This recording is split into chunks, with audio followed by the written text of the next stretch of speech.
इस भूमि पूजन कार्यालय के कार्यक्रम में उपस्थित भारतीय जनता पार्टी के बहुत ही जुझारू और कर्मशील और संवेदनशील प्रदेश अध्यक्ष श्री बंडी संजय कुमार जी, मेरे साथ यहाँ मंच पर उपस्थित भारतीय जनता पार्टी के राष्ट्रीय महामंत्री और दक्षिण के क्षेत्रों के कार्य देख रहे ऐसे हमारे प्रभारी भाई मुरलीधर राव जी, हमारे पूर्व में अध्यक्ष रहे हमारे वरिष्ठ सहयोगी श्री के लक्ष्मण जी, हमारे पार्टी के महामंत्री हमारे बहुत पुराने साथी प्रेमेंद्र रेड्डी जी, हमारे राजा सिंह जी जो हमारे वहाँ के बहुत ही जुझारू विधायक हैं, श्री एन रामचंद्र राव जी जो हमारे एमएलसी हैं, हमारे कृष्णदास जी जो केरल से हमारे प्रभारी के रूप में जुड़े हुए हैं, और सभी 9 जिलों से हमारे सभी 9 कार्यालयों पर उपस्थित वहाँ के जिलाध्यक्ष, जिला महामंत्री और हमारे कार्य समिति के सदस्य और वरिष्ठ सहयोगीगण।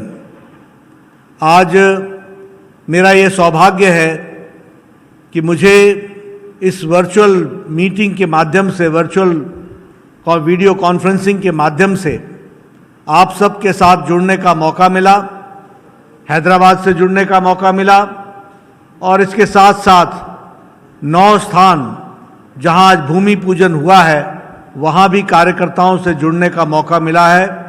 मैं सबसे पहले तो इस आयोजन के लिए हमारी इकाई तेलंगाना की टीम को, तेलंगाना के अध्यक्ष को और सभी कार्यकर्ताओं को बधाई देता हूं और उनका अभिनंदन करता हूं। ఈ పవిత్రమైనటువంటి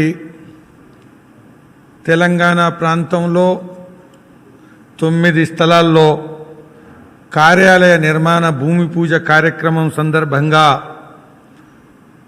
అక్కడ జరుగుతున్నటువంటి కార్యక్రమంలో వేదికపైనటువంటి సాహసవంతుడు, పోరాట పటిమ కలిగినటువంటి రాష్ట్ర అధ్యక్షులు బండి సంజయ్ గారు, అదేవిధంగా జాతీయ ప్రధాన కార్యదర్శి మురళీధర్ రావు గారు, మరియు పూర్వ రాష్ట్ర అధ్యక్షులు సీనియర్ నాయకులు డాక్టర్ లక్ష్మణ్ గారు, ప్రధాన కార్యదర్శి ప్రేమేందర్ రెడ్డి గారు, విధానసభ ఏదైతే అసెంబ్లీలో నాయకులు రాజా సింగ్ గారు, విధాన మండలి ఏదైతే శాసన మండలిలో పార్టీ నాయకులు రామచంద్రరావు గారు, అదేవిధంగా తెలంగాణ రాష్ట్ర ప్రభారి కేరళ నుండి పీకే కృష్ణదాస్ గారు, ఈ 9 జిల్లాల్లో కార్యాలయం భూమి పూజ జరుగుతున్నటువంటి స్థలాల్లో ఉండేటువంటి పార్టీ అధ్యక్షులు, పార్టీ నాయకులు,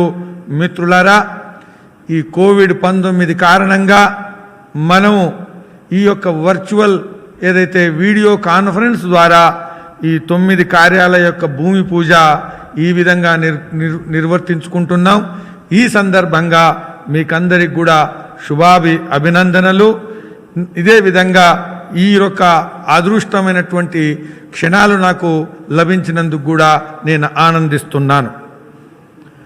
जब मैं तेलंगाना की पवित्र भूमि को के कार्यकर्ताओं को संबोधित करता हूं तो मेरा ये परम कर्तव्य होता है कि सबसे पहले मैं चिलकुर मंदिर के नमन करूं, मैं बिरला मंदिर को नमन करूं, मैं रुद्रेश्वर मंदिर पिलर ऑफ 1000 टेम्पल्स इसको मैं नमन करूं, और इसके साथ साथ गोदावरी नदी को भी याद करूं, कृष्णा नदी को भी याद करूं और इंद्रावती नदी को भी याद करूं।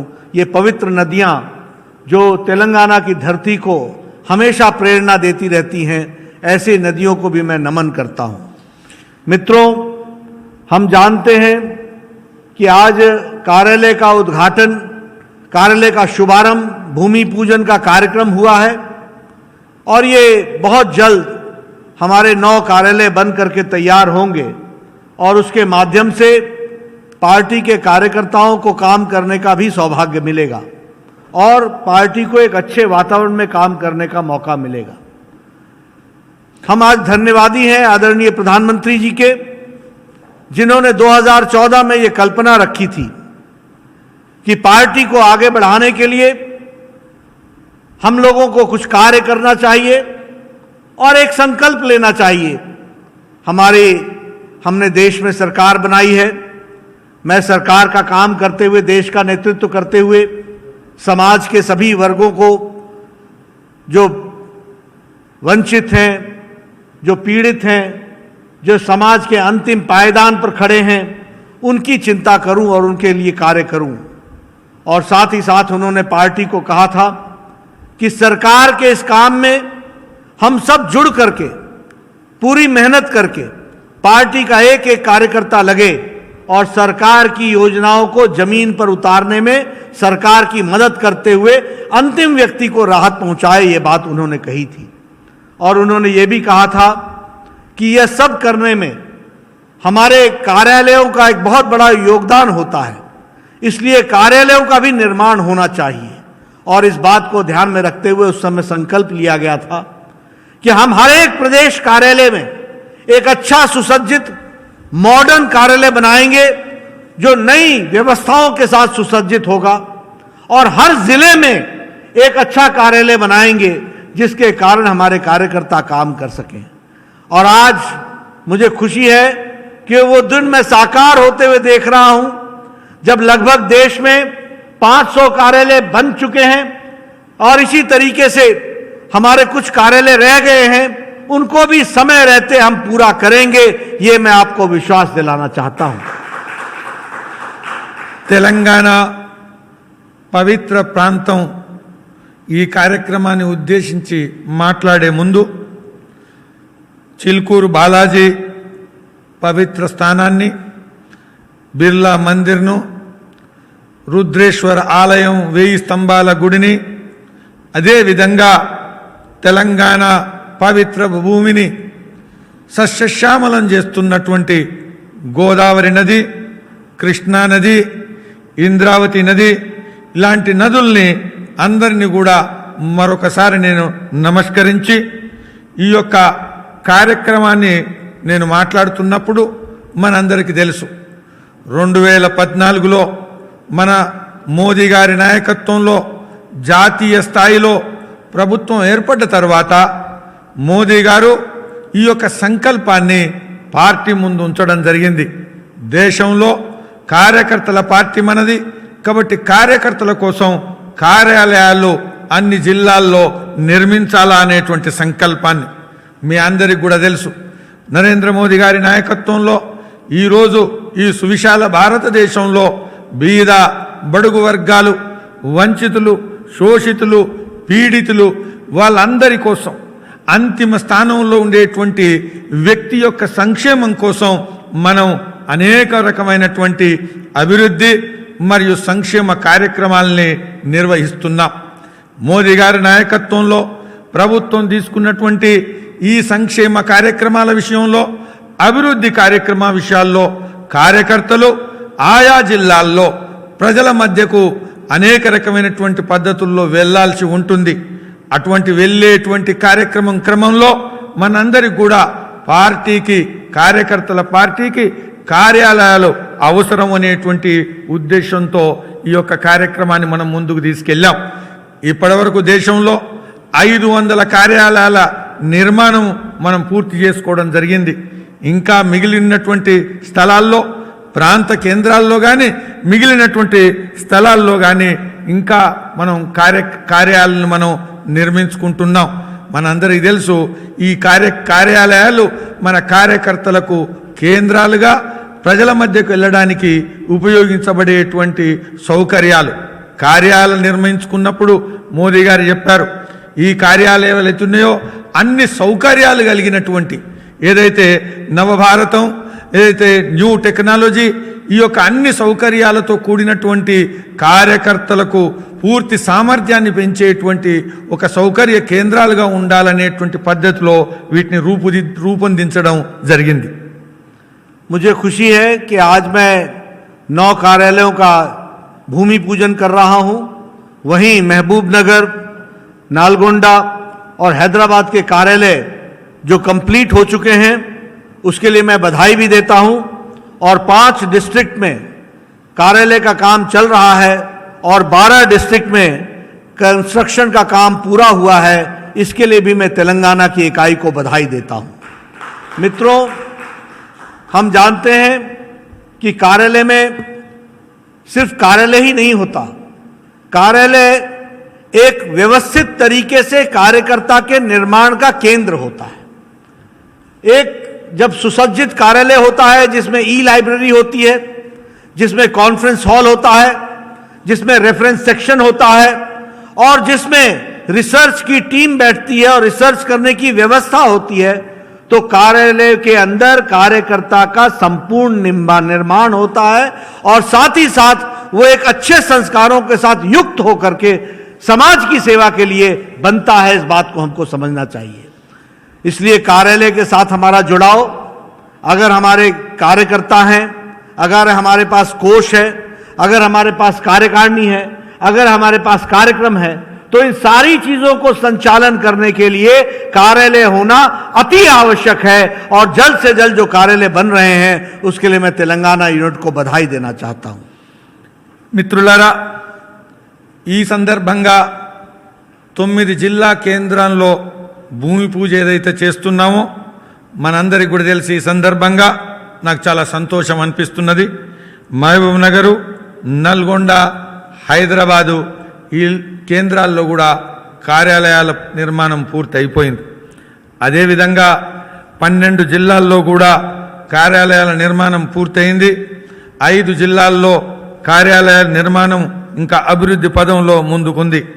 కాబట్టి ఈ అన్ని స్థలాల్లో కార్యాలయాల యొక్క నిర్మాణం తొందరగా పూర్తయి కార్యకర్తలకు సౌకర్య కేంద్రాలుగా కార్యక్రమాలకు ఉపయోగపడాలని నేను ఆశిస్తున్నాను. మనందరికీ తెలుసు, కార్యాలయాలంటే కేవలం ఏదో భౌతికమైనటువంటి స్థలం కాదు. కార్యాలయాలు మన కార్యక్రమానికి, మన పార్టీ అభివృద్ధి విస్తరణకు పనికొచ్చేటువంటి విధంగా అన్ని సౌకర్యాలను కలిగినటువంటి కార్యాలయాలు, ఈ లైబ్రరీ యుక్తంగా ఉండేటువంటి కార్యాలయం, అదేవిధంగా కాన్ఫరెన్స్ల కోసం, మనకు సమావేశాల కోసం ఉపయోగపడేటువంటి హాలు, ఇతర సౌకర్యాలు ఉండేటువంటి కార్యక్రమం, అదేవిధంగా మనం అనేక ఏదైతే లైబ్రరీతో పాటు ఇతర పనులు చేసుకుంటున్నప్పుడు రిఫరెన్స్ వ్యవస్థకు కూడా అనుకూలంగా ఉండేటువంటి కార్యక్రమం, పరిశోధన వసతులు ఉండేటువంటి, రీసెర్చ్ వసతులు ఉండేటువంటి కార్యక్రమం, మన టీంకు అన్ని సామర్థ్యాలను పెంచేటువంటి విధంగా, వీటన్నిటితో పాటు కార్యాలయం కార్యకర్తలకు ఒక సంస్కారాన్ని ఇచ్చేటువంటి కేంద్రంగా ఉండేటువంటి కార్యక్రమం. మనందరికీ కూడా తెలుసు, మనది పార్టీ కార్యకర్తల పార్టీ. కాబట్టి కార్యకర్తలతో కూడినటువంటి కార్యాలయాల్లో మనకు పార్టీ కోసం ఒక రకమైనటువంటి కోష్ ఏదైతే ఉందో, మనకు వనరులు ఉండేటువంటి వ్యవస్థ, వనరులను మనం నిరీక్షించేటువంటి వ్యవస్థ, అదేవిధంగా కార్యక్రమాలు కూడా నిర్విరామంగా కొనసాగించేటువంటి వ్యవస్థ, అలాంటి కార్యాలయాలని మనం నిర్మించుకోవడం వల్లనే మన పార్టీ కార్యకర్తల పార్టీగా, కార్యకర్తల ద్వారా నియంత్రించబడేటువంటి పార్టీగా ప్రజల మధ్యకు మనం వెళ్ళగలుగుతాం. पिछली बार मैं आपको आपके साथ 20 जून को वर्चुअल रैली के माध्यम से जुड़ा था और उस दिन मैंने हैदराबाद से लेकर सभी जिला केंद्रों के कार्यकर्ताओं के साथ बातचीत की थी। उस दिन हमने आपके साथ धारा 370, ट्रिपल तलाक और इसके साथ साथ जो बड़े कार्य 1 साल के अंदर हुए थे उसके बारे में चर्चा की थी।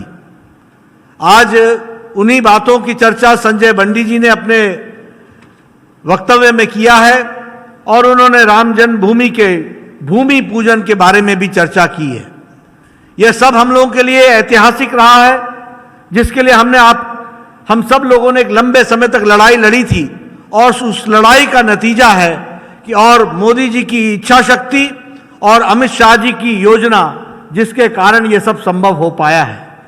लेकिन आज मैं आपके साथ चर्चा करना चाहता हूं कि जिस तरीके से हम सब लोग कोविड-19 के साए में जी रहे हैं और कोरोना वायरस के साथ लड़ाई लड़ रहे हैं, इस लड़ाई में भी हमारे यशस्वी प्रधानमंत्री श्री नरेंद्र मोदी जी ने नहीं सिर्फ देश को नेतृत्व दिया बल्कि दुनिया को भी कोविड से लड़ने का रास्ता बताया है। इस बात को भी हमको ध्यान में रखना चाहिए। మిత్రులారా, నేను గతంలో తెలంగాణలో ఉండేటువంటి పార్టీ కార్యకర్తలు మరియు ప్రజలతో 20వ జూన్ రోజు వర్చువల్ ర్యాలీలో ప్రసంగించడం జరిగింది, మిమ్మల్ని అందరినీ కలవడం జరిగింది. ఆ సందర్భంగా ఒక సంవత్సరంలో కేంద్రంలో నరేంద్ర మోదీ గారి ఆధ్వర్యంలో నడిచినటువంటి ప్రభుత్వం దేశం సమాజం కోసం చేసినటువంటి అనేక పనులు, 370 అధికరణ రద్దు విషయంలో కానీ, ట్రిపుల్ తలాక్ను రద్దు చేయడం విషయంలో కానీ, ఇలా అనేక కార్యక్రమాల గురించి నేను వివరించడం జరిగింది. ఇప్పుడు మాట్లాడుతున్నప్పుడు బండి సంజయ్ గారు మాట్లాడుతూ భూమి పూజ గురించి, రామ జన్మభూమిలో జరిగినటువంటి భూమి పూజ గురించి కూడా వారు వివరించడం జరిగింది. మనం ఏ విధంగా ఒక సంవత్సరంలో దేశం కోసం మనం చేసినటువంటి వాగ్దానాలు, ప్రజలకు అభీష్టం మేరకు అనేక కార్యక్రమాలు ఏ విధంగా చేశాం అప్పుడు నేను మాట్లాడడం జరిగింది. ఈరోజు నేను మీకు అందరికి కూడా చెప్పదలుచుకున్నాను, మనందరం కూడా కోవిడ్-19 కరోనా ఛాయలో జీవిస్తున్నాం. ప్రపంచవ్యాప్తంగా ఈరోజు దేశం ప్రజలు బాధపడుతున్నటువంటి ఈ సందర్భంగా మన యశస్వి ప్రధానమంత్రి నరేంద్ర మోదీ గారు మనందరం కూడా గుర్తు చేసుకోవాలా. వారి నాయకత్వంలో కేవలం కోవిడ్-19 ఏదైతే వ్యతిరేక పోరాటం ఏదైతుందో మనం రక్షించుకోవడం, దేశ ప్రజలను రక్షించుకోవడం కోసం ఏ విధంగానైతే పోరాటం చేస్తున్నామో, వారి నాయకత్వం ఈరోజు కేవలం భారతదేశంలోనే కాదు ప్రపంచంలో కూడా ఒక ఉదాహరణగా మిగిలింది అనేది మనం అందరం కూడా గమనించాలి.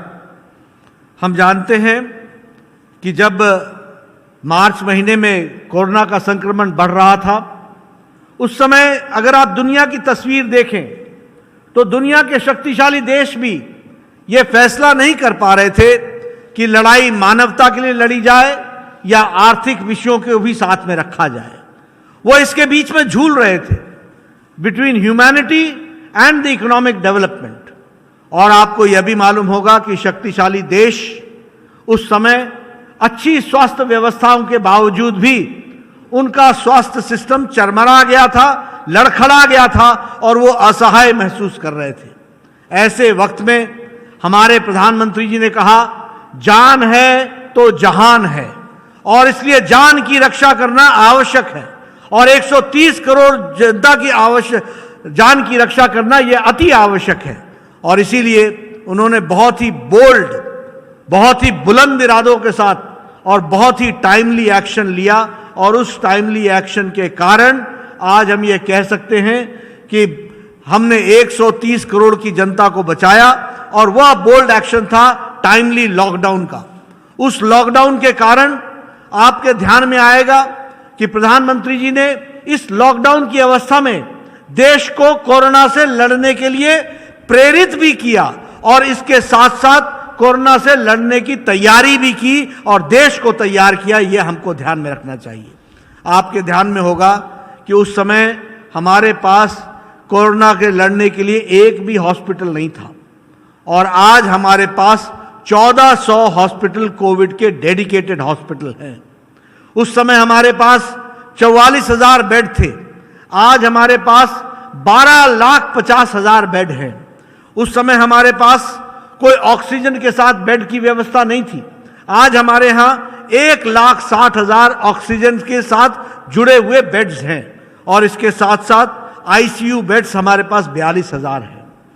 उस समय हमारी टेस्टिंग कैपेसिटी 150 टेस्टिंग लैब्स थी, आज हमारे पास 1400 टेस्टिंग लैब्स हैं, 1400 टेस्टिंग लैब्स। उस समय हमारी टेस्टिंग कैपेसिटी 1500 थी, आज हमारी टेस्टिंग कैपेसिटी 4 लाख से ज्यादा है। इसको भी हमको समझना चाहिए। उस समय हम एक भी पर्सनल प्रोटेक्शन इक्विपमेंट नहीं बना पाते थे, आज हम 5 लाख प्रतिदिन personal protection equipment PPE kit बना रहे हैं। यह हमको ध्यान में रखना चाहिए। इसलिए मैं ये कहना चाहूंगा कि हमारा रिकवरी रेट 68% पहुंच गया है। ये दुनिया की रिकवरी रेट से बहुत अच्छा रिकवरी रेट है और इसको भी हमको ध्यान में रखना चाहिए। और प्रधानमंत्री जी ने, बाकी सब देशों में सरकारों ने कोविड के साथ लड़ाई लड़ी, लेकिन प्रधानमंत्री जी ने यहां सरकार के साथ साथ समाज को भी जोड़कर लड़ाई लड़ने की तैयारी की। ये हमको ध्यान में रखना चाहिए और इसलिए ताली बजाओ, थाली बजाओ, कोरोना वॉरियर्स का हिम्मत बढ़ाओ, हौसला बढ़ाओ। इसी तरीके से दिया जलाओ, अंधकार से उजाले की ओर चलो और हम सब लोग एक साथ, एक मनसा के साथ देश को आगे कोरोना से राहत दिलाएंगे। इस संकल्प को आगे बढ़ाओ। इतना ही नहीं, इसके साथ साथ पुष्प वर्षा करके कोरोना वॉरियर्स के हौसले को बढ़ाओ। तो इसलिए सिर्फ सरकार नहीं लड़ी, मोदी जी ने सरकार के साथ साथ देश को भी लड़ने के लिए कोरोना से तैयार किया। यह हमको ध्यान में रखना चाहिए। यह मैं आपसे शेयर करना चाहता हूं। మిత్రులారా, మార్చి నెలలో ఈ కోవిడ్ వ్యతిరేక పోరాటం ప్రారంభమైనప్పుడు, మోదీ గారి నాయకత్వంలో దేశం పోరాటాన్ని ప్రారంభించినప్పుడు ప్రపంచంలో ఉండేటువంటి పరిస్థితి ఏంది మనందరికీ కూడా తెలుసు. ఈరోజు అభివృద్ధి చెందినటువంటి దేశాల్లో అనేక సౌకర్యాలు, ఆరోగ్య రంగంలో హెల్త్ ఇన్ఫ్రాస్ట్రక్చర్ అనేక సౌకర్యాలతో అభివృద్ధి చెందినటువంటి దేశాల్లో కలిగి ఉన్నప్పటికీ కూడా వాళ్ళు సాహసం చేసి నిర్ణయం చేసుకోలేనటువంటి పరిస్థితి.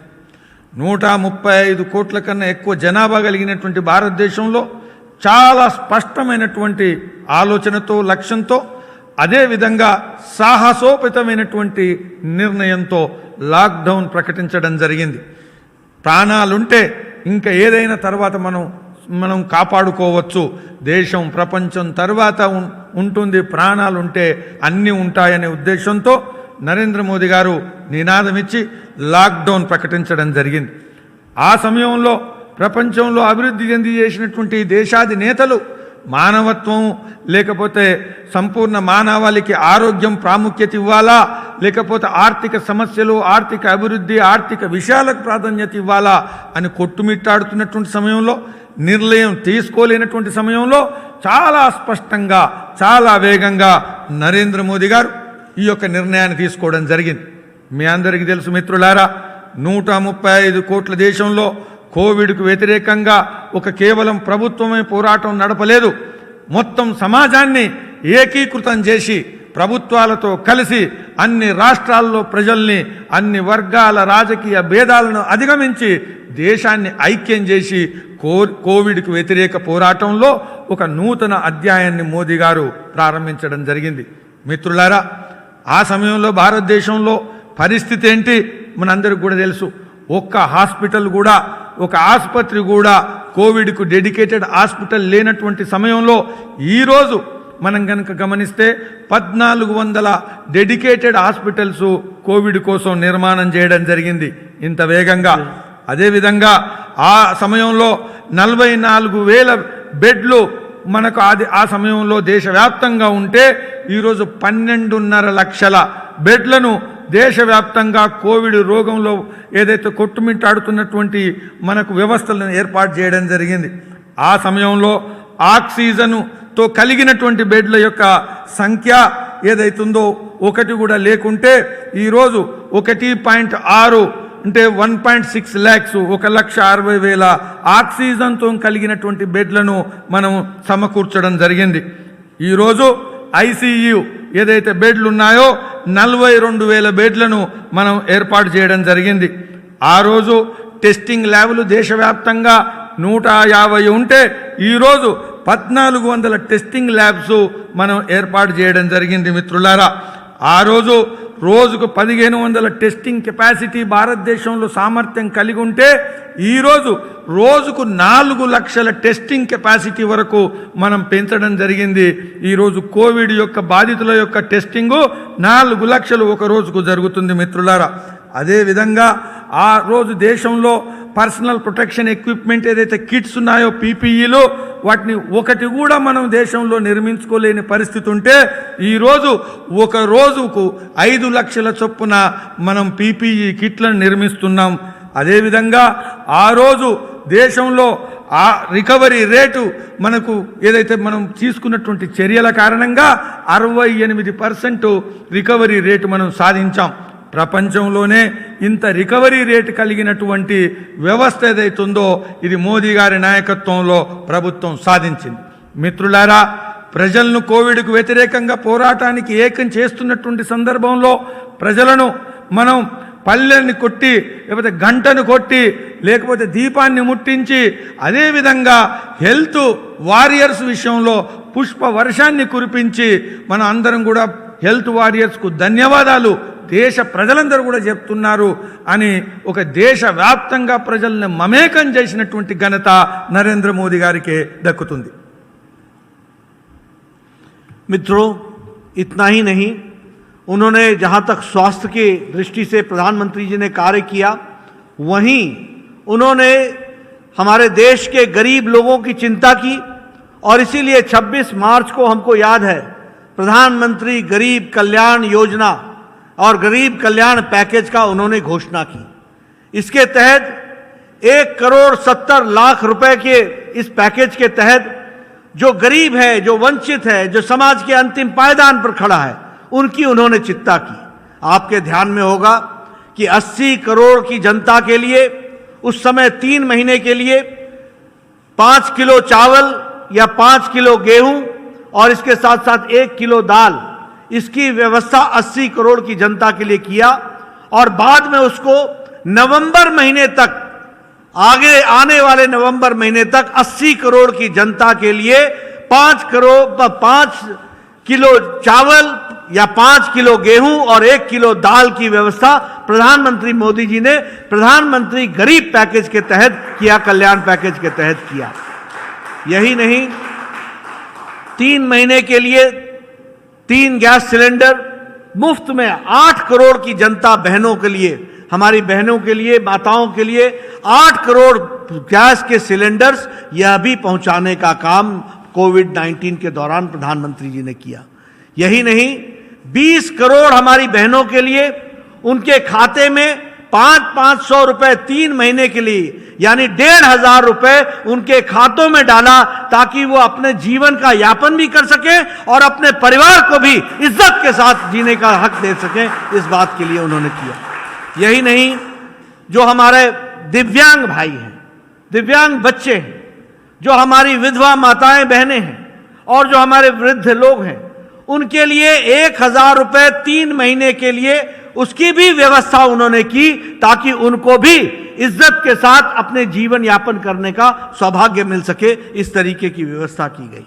इसी के साथ साथ हमारे प्रधानमंत्री किसान सम्मान योजना के तहत 2,000 रुपए 8 करोड़ 64 लाख किसानों के खातों में पहुंचा दिया. 2,000 रुपए, इसको भी समझना चाहिए. और मैं प्रधानमंत्री जी को धन्यवाद देना चाहूंगा कि उन्होंने कल फिर से 17,000 करोड़ रुपए निकाल करके रिलीज करके 8 करोड़ 50 लाख किसानों के खाते में डालने का काम 2,000 रुपए फिर से किया है. इस बात को भी हमको समझना चाहिए. इसलिए मित्रों, हर दृष्टि से गरीब के कल्याण की योजना को लेकर के प्रधानमंत्री जी ने काम किया है, उसके लिए हम धन्यवाद भी देते हैं. और डॉक्टर टेड्रोस ने, जो वर्ल्ड हेल्थ ऑर्गेनाइजेशन के डायरेक्टर जनरल हैं, और वैसे ही यूएन के सेक्रेटरी जनरल ने, इन दोनों ने कहा कि we should learn from India that India has addressed the health issues along with the economic issues of sustaining the marginal section of the society. మిత్రులారా, మీ అందరూ కూడా గుర్తే 26 మార్చు ఏదైతే ప్రధానమంత్రి ప్రజలను ఉద్దేశించి మాట్లాడడం జరిగిందో, కోవిడ్-19 వ్యతిరేక పోరాటంలో భాగంగా దేశంలో ఉండేటువంటి తాడిత పీడిత అంతిమ స్థానంలో ఉండేటువంటి అంతిమ లైన్లో ఉండేటువంటి వ్యక్తుల యొక్క అభ్యుదయం కోసం, సంక్షేమం కోసం వారు ప్రైమ్ మినిస్టర్ గరీబ్ కళ్యాణ్ యోజన అంకులో అంతర్భాగంగా దేశవ్యాప్తంగా ఉండేటువంటి ప్రజల కోసం 1,70,000 కోట్లు ఏదైతే ప్రకటించడం జరిగింది. మిత్రులారా, ఇందులో భాగంగా మీ అందరికీ కూడా తెలుసు, ఈ దేశం ప్రపంచంలోనే ఒక వినూత్నమైనటువంటి పద్ధతిలో 80 కోట్ల ఏదైతే అంత్యోదయ కింది స్థానంలో ఉండేటువంటి బీద బడుగు వర్గాల ప్రజలకు ప్రతి ఒక్కరికి 5 కేజీల బియ్యము లేదా గోధుమల చొప్పున, అదేవిధంగా ప్రతి ఇంటికి 1 కిలో చొప్పున పప్పులు, ఈ విధంగా 3 నెలలు మొదలు ఆ తర్వాత మళ్ళీ ప్రధానమంత్రి గారు ప్రకటించడం జరిగింది నవంబర్ దీపావళి అయిపోయేటువంటి వరకు పూర్తిగా రాబోయేటువంటి రోజుల్లో ఈ 80 కోట్ల మందికి ఈ విధమైనటువంటి రేషన్ ఏదైతుందో అది ప్రకటించడం జరిగింది. మిత్రులారా, ఏదైతే ఉపాధి లేనటువంటి సమయంలో, ఆదాయం లేనటువంటి సమయంలో, లాక్డౌన్ ఉండేటువంటి సందర్భంగా వాళ్ళు ఇబ్బందుల్లో ఉండకూడదు, ఏదైతే భోజనం కోసం పస్తులు ఉండేటువంటి పరిస్థితి ఉండకూడదనేటువంటి ఉద్దేశంతో ఇది ప్రపంచంలో ఎక్కడ ఏ దేశం చేయలేనటువంటి విధంగా, అదేవిధంగా మిత్రులారా మీకు అందరికీ కూడా తెలుసు ఉజ్వల యోజన కింద 8 కోట్ల ప్రజానికానికి 8 కోట్ల ఇండ్లోకి ప్రతి 1 నెల చొప్పున 1 గ్యాస్ సిలిండర్, 3 నెలలకు 3 గ్యాస్ సిలిండర్ చొప్పున 8 కోట్ల ఇండ్ల కుటుంబాలకు సరఫరా చేయడం జరిగింది. మిత్రులారా, జనధన్ అకౌంట్ కింద మహిళల అకౌంట్ ఏదైతుందో 20 కోట్ల మంది జనధన్ అకౌంట్ కింద 500 రూపాయలు ప్రతి నెల చొప్పున 1500 ప్రతి అకౌంట్లోకి పంపించడం జరిగింది. ఎవరికి కూడా ఏదైతే గౌరవం, అదేవిధంగా భద్రత విషయంలో ఇబ్బందులు రావద్దనేటువంటి పరిస్థితుల్లో మోదీ గారు ఈ చర్యలు తీసుకున్నారు. మిత్రులారా, అదేవిధంగా దివ్యాంగుల విషయంలో, లేకపోతే విధవల విషయంలో, లేకపోతే వృద్ధులటువంటి విషయంలో, ఏదైతే ఆధారపడ్డటువంటి వీళ్ళందరి విషయంలో నెలకు 1000 రూపాయల చొప్పున విడోస్ కానీ, అదేవిధంగా వృద్ధాప్య పెన్షన్ కానీ, దివ్యాంగుల పెన్షన్ కానీ వీళ్లకు 1000 రూపాయల చొప్పున 3 నెలలు అందరికి కూడా అకౌంట్స్కు పంపించడం జరిగింది. ఈ దేశంలో రైతాంగమైనటువంటి ఈ దేశం ప్రైమ్ మినిస్టర్ కిసాన్ సమ్మాన్ నిధి పేరు మీద అప్పుడే 2000 రూపాయల చొప్పున ప్రతి కిసాన్ అకౌంట్లోకి, ప్రతి రైతు అకౌంట్లోకి 8,64 లక్షల అకౌంట్లోకి పంపించడం జరిగింది. ఇప్పుడే గత కొన్ని రోజుల క్రితమే మళ్ళీ ఇంకోసారి ప్రతి రైతుకు 2000 రూపాయల చొప్పున 8.5 కోట్ల ప్రజలకు, రైతులకు ఇది పంపించడం జరిగింది. ఇవన్నీ చూసిన తర్వాత వరల్డ్ హెల్త్ ఆర్గనైజేషన్, ప్రపంచ ఆరోగ్య సంస్థ కానీ, అదేవిధంగా అంతర్జాతీయ సంస్థ కానీ, యునైటెడ్ నేషన్స్ కానీ, సెక్రటరీ జనరల్, డైరెక్టరీ జనరల్ వాళ్ళు కూడా మన దేశ ప్రధాని నరేంద్ర మోదీ గారు తీసుకున్నటువంటి ఈ చర్యలను పొగడడం జరిగింది. ఒకవైపు సంక్షేమం, ఇంకొక ఆర్థికమైనటువంటి ఈ యొక్క ఇబ్బందుల్ని ఎదుర్కోవడంలో ప్రజలకు సహకరించడం, ఈ 2 విషయాల్లో కూడా నరేంద్ర మోదీ గారు ఒక మోడల్ ప్రైమ్ మినిస్టర్గా వ్యవహరించారు అని చెప్పడం జరిగింది. मित्रों, प्रधानमंत्री गरीब कल्याण पैकेज के साथ साथ प्रधानमंत्री जी ने कहा कि हमें ये आपदा जो कोविड-19 की आई है इसको हमको अवसर में बदलना है। उन्होंने कहा कि ये disaster should be converted into an opportunity, और इसलिए उन्होंने आत्मनिर्भर पैकेज इसकी भी घोषणा उन्होंने की 12 मई को, और 20 लाख करोड़ रुपए जिसको उन्होंने पैकेज में घोषणा की, ताकि आने वाले समय में अब भारत इसी माध्यम से इसको अवसर के रूप में लेता है और आगे भारत को आत्मनिर्भर बना देगा। इसके दृष्टि से उन्होंने काम शुरू किया। मित्रों, जो हमारा एमएसएमई सेक्टर है, जो हमारे छोटे उद्योग हैं, उनके धंधों को नुकसान पहुंचा, उसके लिए उन्होंने कहा कि हम 3 लाख करोड़ रुपए एक कोलैटरल लोन की व्यवस्था करेंगे, और उस कोलैटरल लोन की व्यवस्था के माध्यम से उनको फिर से पुनर्जागृत करने में अपना योगदान करेंगे। आपको जानकर के खुशी होगी कि 1 लाख करोड़ रुपए का लोन डिस्पर्स हो चुका है, और बाकी 50,000 करोड़ रुपए का लोन सैंक्शन होने के लिए परमिशन दे दी गई है। ये बात हमको ध्यान में रखनी चाहिए। इसी के साथ साथ उन्होंने कहा कि हम एग्रीकल्चर के इंफ्रास्ट्रक्चर में 1 लाख करोड़ रुपए अगले आने वाले 2 साल में खर्च करेंगे। ये 1 लाख करोड़ रुपए किसान के जो प्रोड्यूस है उसका वैल्यू में एडिशन होगा, इसके साथ साथ उसको सही दाम मिले, इसके लिए जो अनाज को या बाकी चीज़ों को स्टोरेज करना पड़े, या उसके फल को कोल्ड स्टोर में डालना पड़े, या उसके ट्रांसपोर्टेशन की व्यवस्था करनी पड़े, या मंडियों में और अच्छी व्यवस्था करनी पड़ी, ये सब इंफ्रास्ट्रक्चर करने के लिए 2 साल के अंदर 1 लाख करोड़ रुपए खर्च होने वाला है, इसकी व्यवस्था की गई है। हम लोगों को इसके लिए फार्मर प्रोड्यूसर्स ऑर्गेनाइजेशन बनाना है, एफपीओ बनाना है, पार्टी को इसमें आगे लग करके काम में जुटना पड़ेगा। इसी तरीके से देश के 50 लाख जो रेड़ी वाला, फेड़ी वाला, ठेला वाला, इनको भी अपने रोजगार चलाने के लिए 10,000 रुपए का लोन, बिल्कुल सस्ता लोन देने का जो व्यवस्था की गई है, इसको भी, इसके लिए भी 5,000 करोड़ रुपए रखे गए।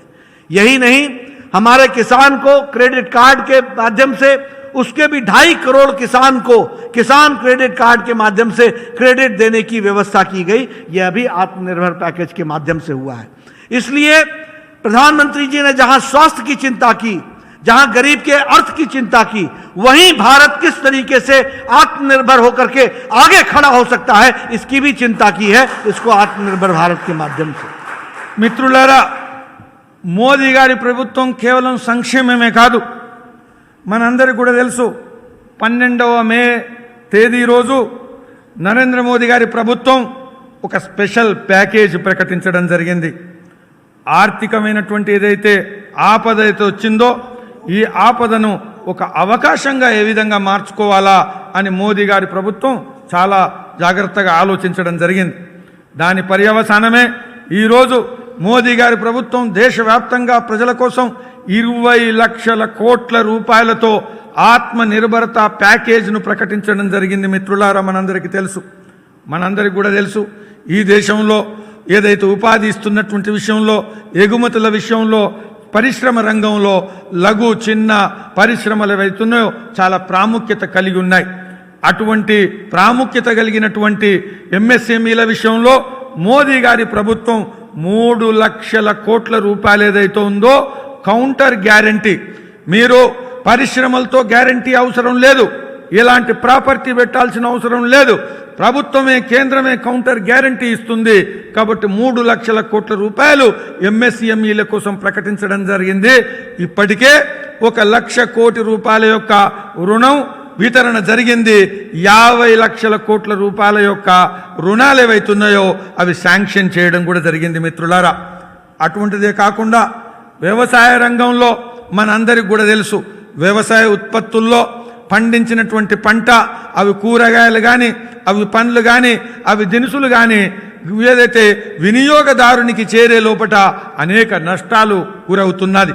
కాబట్టి వీటన్నిటిని దృష్టిలో పెట్టుకొని స్టోరేజ్ నిర్మాణం కానీ, కోల్డ్ స్టోరేజ్ నిర్మాణం కానీ, రవాణా విషయంలో కానీ, మండి మరమ్మతుల విషయంలో కానీ, ఇన్ఫ్రాస్ట్రక్చర్ విషయంలో కానీ, వీటన్నిటి విషయంలో పూర్తిగా క్షుణ్ణంగా ప్రభుత్వం ఆలోచించి 1 లక్ష కోటి రూపాయలను 2 సంవత్సరంలో పెట్టుబడులుగా చేయడం కోసం మోదీ గారి ప్రభుత్వం నిర్ణయించింది. దీనిలో భాగంగా మనందరికీ కూడా తెలుసు, రాబోయేటువంటి రోజుల్లో పార్టీ ముందంజ ఉండి ఎఫ్పిఓలు, ఫార్మర్ ప్రొడ్యూసర్ ఆర్గనైజేషన్ ఏదైతుందో ఎఫ్పిఓలు, వాటిని ఏర్పరిచేటువంటి విషయంలో కూడా ఈ లాభాన్ని రైతాంగానికి తీసుకెళ్లేటువంటి అమలు చేయడంలో మనం ముందుండాలని నేను కోరుకుంటున్నాను.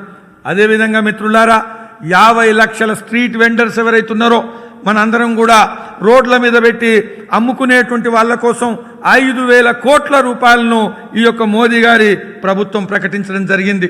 వీటితో పాటు వ్యవసాయ రంగంలో కిసాన్ క్రెడిట్ కార్డుల ద్వారా 2 లక్షల కోట్ల రూపాయలు అదనమైనటువంటి రుణాలు ఇవ్వాలని, 2.5 కోట్ల రైతాంగానికి ఇవ్వాలని నిర్ణయించడం జరిగింది.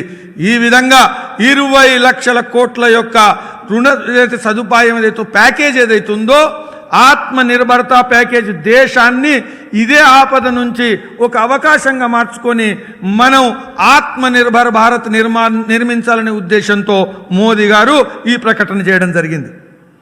मित्रों, इतना ही नहीं, हम सबको याद है कि प्रधानमंत्री जी ने उस समय कहा कि सेवा ही संगठन है, फीड द नीडी, और फीड द नीडी के लिए भारतीय जनता पार्टी का एक एक कार्यकर्ता लगे और कोई इस देश में भूखा न सोए, इसकी कोविड-19 के समय व्यवस्था की जाए, ये उन्होंने आह्वान किया। और उन्होंने कहा कि अगर भारतीय जनता पार्टी राजनीतिक संगठन है तो अभी सेवा ही संगठन है, सेवा ही करना हमारी जिम्मेवारी है, ये उन्होंने कहा। मुझे खुशी है कि भारतीय जनता पार्टी के कार्यकर्ताओं ने 24 करोड़ फूड पैकेट्स और फूड किट्स बांटे, अपना मोदी किट बांटा, राशन किट बांटा। वहीं तेलंगाना भी पीछे नहीं रहा। तेलंगाना ने 24 लाख फूड पैकेट्स बांटे और इसके साथ साथ 16 लाख मोदी किट बांटा। महीने भर का राशन देने की व्यवस्था की गई। लगभग 15 लाख मास्क डिस्ट्रीब्यूट किए गए और इसके साथ साथ 6,800 personal protection equipment PPE kit Bharatiya Janata party Telangana unit ने बांटी। इसको हमको ध्यान में रखना चाहिए। और पीएम केयर फंड में 11,000 लोगों को जोड़ करके लगभग 9 करोड़ का कंट्रीब्यूशन यहां तेलंगाना के कार्यकर्ताओं ने किया। इसके साथ साथ तेलंगाना को मैं बधाई देना चाहता हूं कि हमारे बिहार के, हमारे उत्तर प्रदेश के जो हमारे मजदूर भाई थे, जो माइग्रेंट लेबरर्स थे, उनको भी भोजन पहुंचाने का काम उन्होंने किया और इसके साथ साथ ट्रांसपोर्टेशन का काम किया। उनको ट्रांसपोर्ट की व्यवस्था के साथ साथ बिहार और उत्तर प्रदेश भेजने की व्यवस्था की गई, गाड़ियों की व्यवस्था की गई। इसके लिए मैं विशेष धन्यवाद देता हूं तेलंगाना यूनिट के लोगों को। मैं तेलंगाना यूनिट के लोगों को इसके लिए भी बधाई देना चाहता हूं कि जो लोग अमेरिका में थे और उनके बुजुर्ग मां बाप हैदराबाद में थे, वो डायबिटिक थे, उनको दवाई चाहिए थी, वो हार्ट पेशेंट थे, उनको दवाई चाहिए थी, उनको केयर चाहिए था। तेलंगाना यूनिट के कार्यकर्ता लगभग 500 वॉलंटियर्स ने ऐसे 500 से 1,000 कार्यकर्ताओं परिवारों की चिंता की और दवाई समय पर पहुंचाई, उनका डायलिसिस कराया, उनको हार्ट के प्रॉब्लम थी तो उनको दिखवाया और उनको घर में वापस सुरक्षित पहुंचाया। ऐसी भी व्यवस्था तेलंगाना के कार्यकर्ताओं ने की है। मैं उनको बधाई देना चाहता हूं, साधुवाद देना चाहता हूं जो तेलंगाना के कार्यकर्ताओं ने काम किया है। మిత్రులారా, ఈ కోవిడ్ వ్యతిరేక పోరాట సమయంలో నరేంద్ర మోదీ గారు బీజేపీ కార్యకర్తలకు పిలుపు ఇవ్వడం జరిగింది. ప్రజలు ఈ ఆపదలో ఉన్నప్పుడు రాజకీయ పార్టీగా మన కార్యకర్తలు సేవా హీ సంఘటన హై అనేదైతే పిలుపుందో, సేవా మన మార్గము రాజకీయ పార్టీగా అనేదైతే పిలుపుందో, ఆ పిలుపులో భాగంగా దేశవ్యాప్తంగా పార్టీ కార్యకర్తలు సేవా కార్యక్రమాలు, అనేక కార్యక్రమాలను చేపట్టడం జరిగింది. నాకు చాలా సంతోషంగా ఉంది. దేశవ్యాప్తంగా ఈ పిలుపుని అందుకొని భారతీయ జనతా పార్టీ కార్యకర్తలు 24 కోట్ల ఏదైతే మందికి ఫీడ్ ద నీడీలో భాగంగా ఆహార పాకెట్లు, ఏదైతే ఫుడ్ పాకెట్లు అందజేయడం జరిగింది. అయితే దేశవ్యాప్తంగా మన కార్యకర్తలు ఏ విధంగానైతే సేవలో పాల్గొని చేశారో అదేవిధంగా తెలంగాణ కార్యకర్తలు కూడా ముందు వరుసలో పనిచేయడం జరిగింది. 24 లక్షల మందికి ఫుడ్ పాకెట్లు సరఫరా చేయడం జరిగింది, వితరణ చేయడం జరిగింది. అదే కాదు, 16 లక్షల మందికి మోదీ కిట్ల పేరు మీద ఒక నెల 15 రోజుల చొప్పున కిట్లు సరఫరా చేయడం జరిగింది. వాళ్ళకు అవసరమైనటువంటి ఆహార ధాన్యాన్ని, ఇతర వస్తువులను కలిపినటువంటి మోదీ కిట్లను అందజేయడం జరిగింది.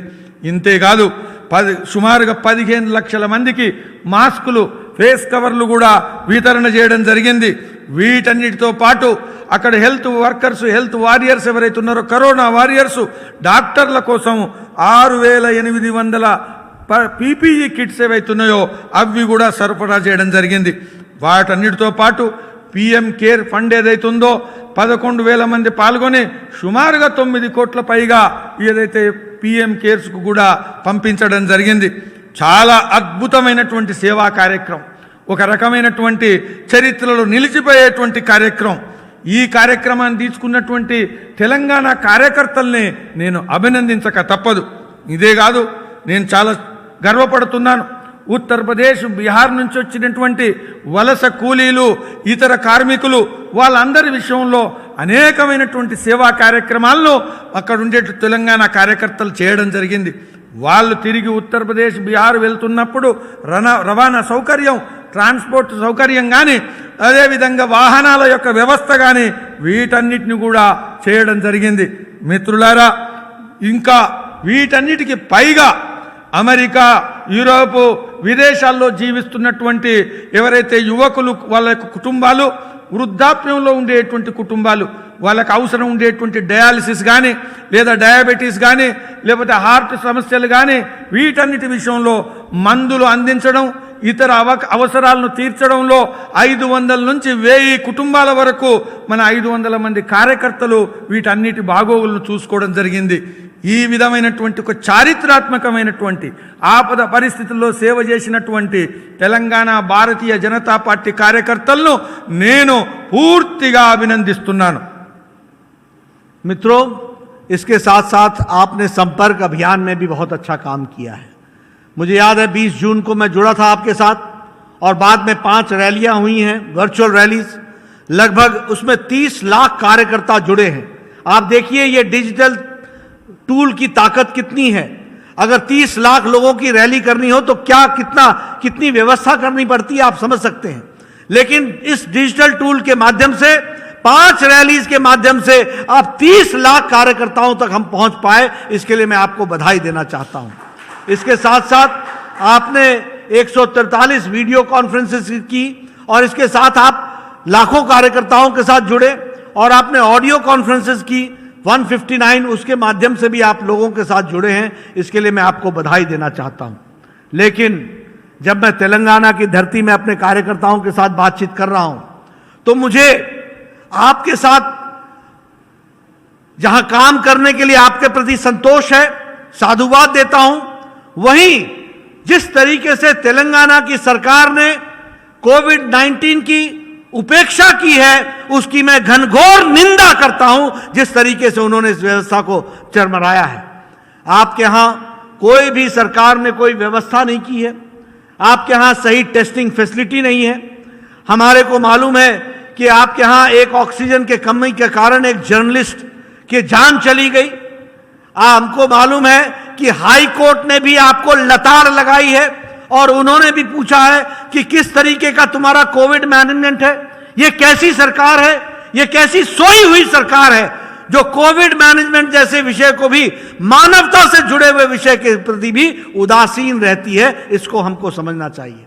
और मैं तो पूर्व स्वास्थ्य मंत्री हूं. मुझे दुख है कि जहां प्रधानमंत्री जी ने सारे देश को 55 करोड़ परिवारों को, 55 करोड़ लोगों को, देश के एक बड़े भारी भूभाग के बराबर की जनसंख्या को आयुष्मान भारत से जोड़कर 5 लाख रुपए का सालाना उनको हेल्थ का पैकेज दिया. वहीं तेलंगाना में लगभग 98 लाख लोगों को इसका लाभ मिलना था.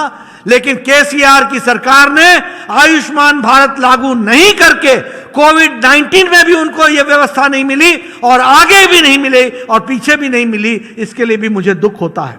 जब मोदी जी दोनों हाथों से गरीब की सेवा के लिए लगे हुए हैं, जब वो चाहते हैं कि गरीब के स्वास्थ्य की चिंता की जाए, अगर कोई ऑटो रिक्शा वाला, रेहड़ी वाला, फेड़ी वाला, छोटा दुकानदार, घर में काम करने वाली हमारी बहन, मेड सर्वेंट, उनके लिए 5 लाख रुपए का एनुअल हेल्थ कवरेज मिले तो आपकी सरकार उसको वंचित रखती है.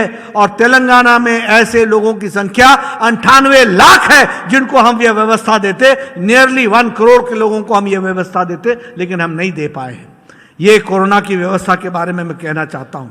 इसलिए मित्रों, मैं यह भी कहना चाहूंगा कि आज लगभग 1 लाख रुपए खर्च हो रहा है आईसीयू यूनिट में एक दिन में एक मरीज का. ये कैसी सरकार है, ये कैसी सोई हुई सरकार है. एक तरफ मोदी जी हर तरीके से कोशिश कर रहे हैं कि जनता को लाभ मिले और एक तरफ ये सरकार है जो उस लाभ को उठा नहीं पा रही है और वो जो अनाज भी भेजते हैं उसका भी ठीक से डिस्ट्रीब्यूशन नहीं होता है. इसकी हमको चिंता है. మిత్రులారా, డిజిటల్ మాధ్యమంగా భారతీయ జనతా పార్టీ తెలంగాణ ఏదైతే కార్యక్రమాలు నిర్వహించిందో అది మరవలేనటువంటి కార్యక్రమాలు, చాలా దిగ్విజయంగా చేసినటువంటి కార్యక్రమాలు. నేను స్వయంగా పాల్గొన్నాను 20 జూన్లో వర్చువల్ ర్యాలీలో. ఆ తర్వాత వర్చువల్ ర్యాలీలు 5 కార్యక్రమాలు జరిగాయి. ఈ 5 కార్యక్రమాల ద్వారా 30 లక్షల మందికి మనం చేరగలిగాం. వాళ్ళంతా పాల్గొన్నారు. మామూలు విషయం కాదు. మనం సాధారణంగా ఇటువంటి 30 లక్షల మందిని చేరాలనుకుంటే మనం భౌతికంగా కార్యక్రమాలు నిర్వర్తిస్తే ఎంత వ్యవస్థ చేయాలా, ఎంత వనరులు ఖర్చు అవుతాయి.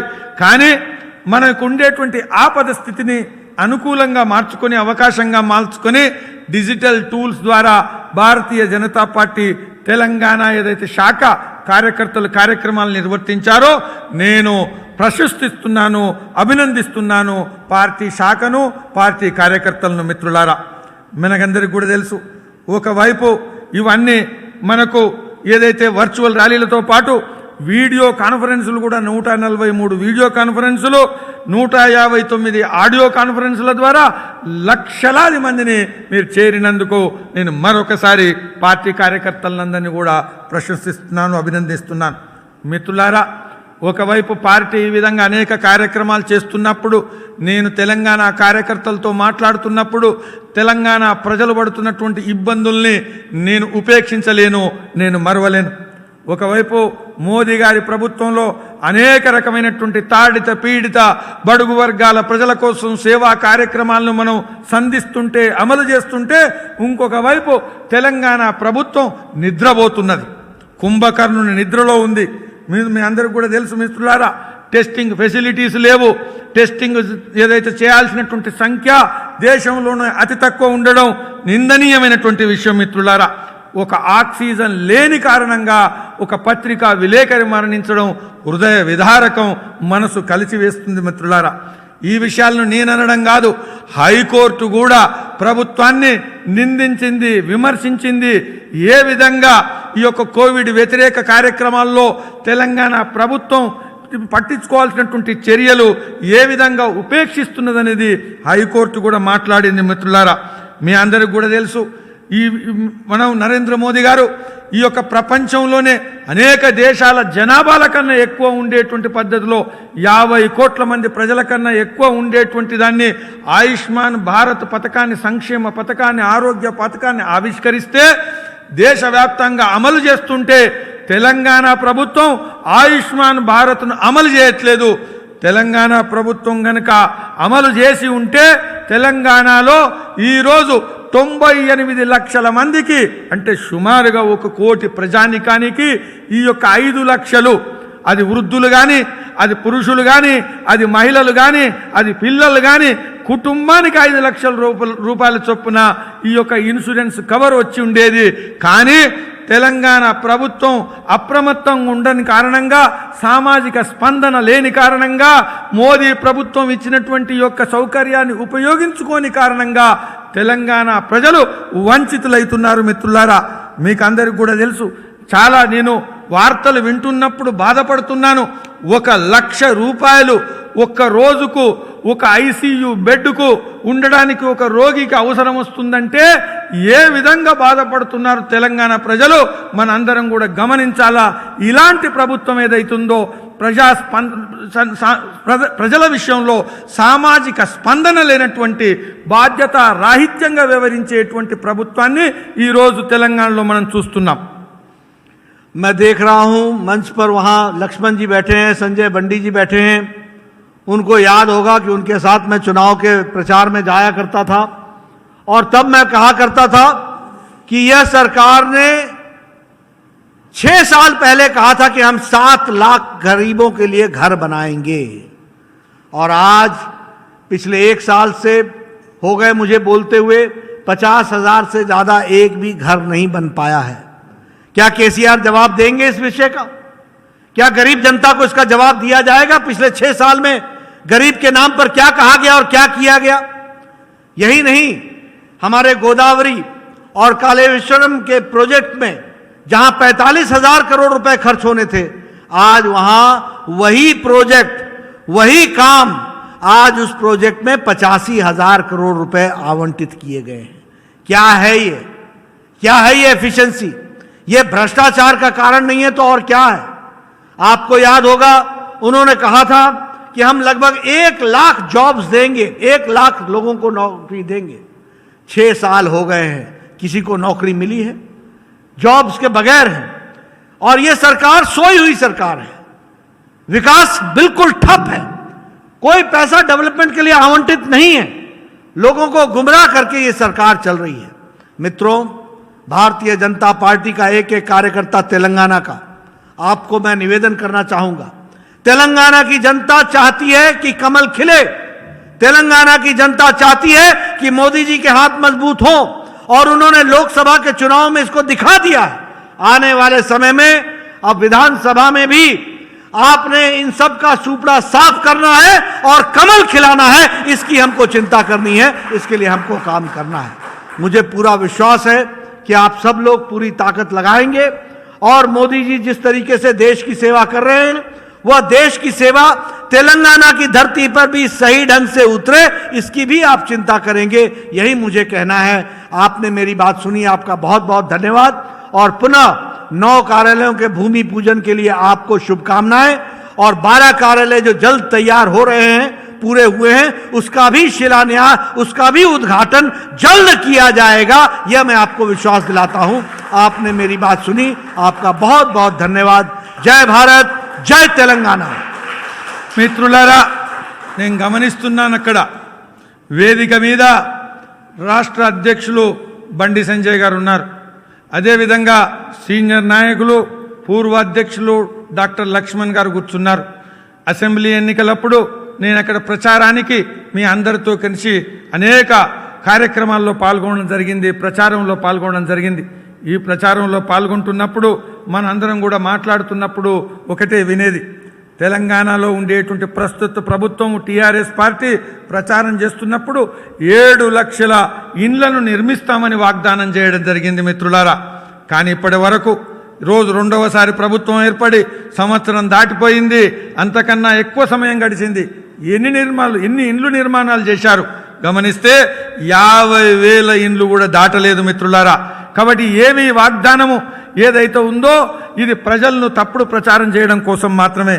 అదేవిధంగా మిత్రులారా, గోదావరి కాళేశ్వరం ప్రాజెక్టు నిర్మిస్తున్నటువంటి సమయంలో 45,000 కోట్లతో నిర్మాణం పూర్తవుతుందని ఆశిస్తే ఇప్పటికే నిర్మాణంలో పెట్టుబడులు 85,000 కోట్లు దాటిపోయాయి మిత్రులారా. ఎందుకు పెట్టుబడులు పెరుగుతున్నాయి? 45,000 నుంచి 85,000 కోట్ల వరకు ఎందుకు పెరిగింది? దీనికి ఒకటే కారణం, ఇంకా వేరే ఏం లేదు, అవినీతి. అవినీతి మాత్రం కారణంగానే ఈ యొక్క పెట్టుబడులు పెరుగుతున్నాయి, ప్రాజెక్టు పూర్తి కావట్లేదు మిత్రులారా. అదేవిధంగా తెలంగాణ రాష్ట్రంలో 1,00,000 ఉద్యోగాలు ఇస్తానని, ఉపాధి పెంచుతాననేటువంటి నిర్ణయం ఏదైతే వాగ్దానం చేయడం జరిగింది, 6 సంవత్సరాలు గడిచిపోయింది మిత్రులారా. ఇప్పటికీ ఉపాధి విషయంలో, ఉద్యోగాల విషయంలో ప్రభుత్వం నిద్రపోతున్నది, ఘోరంగా నిద్రపోతున్నది మిత్రులారా. తెలంగాణ ప్రజలు తప్పుడు ప్రచారం చేస్తున్నది మిత్రులారా, మనందరికి కూడా తెలుసు.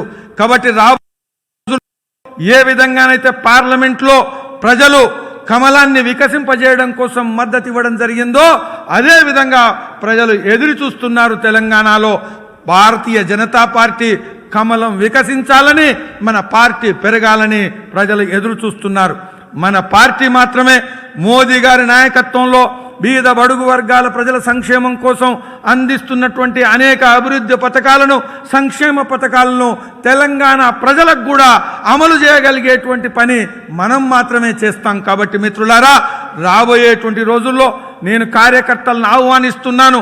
మన పార్టీ నిజంగా టీఆర్ఎస్ను తొలగించే అధికారం నుంచి గద్దె దించి భారతీయ జనతా పార్టీని మనం అధికారంలోకి తీసుకురావాలా. మంచి అవకాశం ఉంది, మంచి అనుకూలత ఉంది. కాబట్టి అందరూ కూడా శ్రమించి పనిచేయాలని కోరుతున్నాను మిత్రులారా. మరొకసారి చివరిగా ఏదైతే 9 స్థలాల్లో ఏదైతే భూమి పూజ కార్యక్రమం జరిగిందో వాళ్ళందరికీ నేను శుభాకాంక్షలు తెలియజేస్తున్నాను. ఏ విధంగానైతే 12 కార్యాలయాలు పూర్తయ్యాయో అవి తొందరగా ప్రారంభ కార్యక్రమాలు నిర్వర్తిస్తాము. ఇతర 5 కార్యక్రమాలను కూడా నిర్మాణం పూర్తి చేయాలని మిమ్మల్ని అందరినీ ఆశిస్తూ సెలవు తీసుకుంటున్నాను. జై భారత్, జై తెలంగాణ. बहुत बहुत धन्यवाद.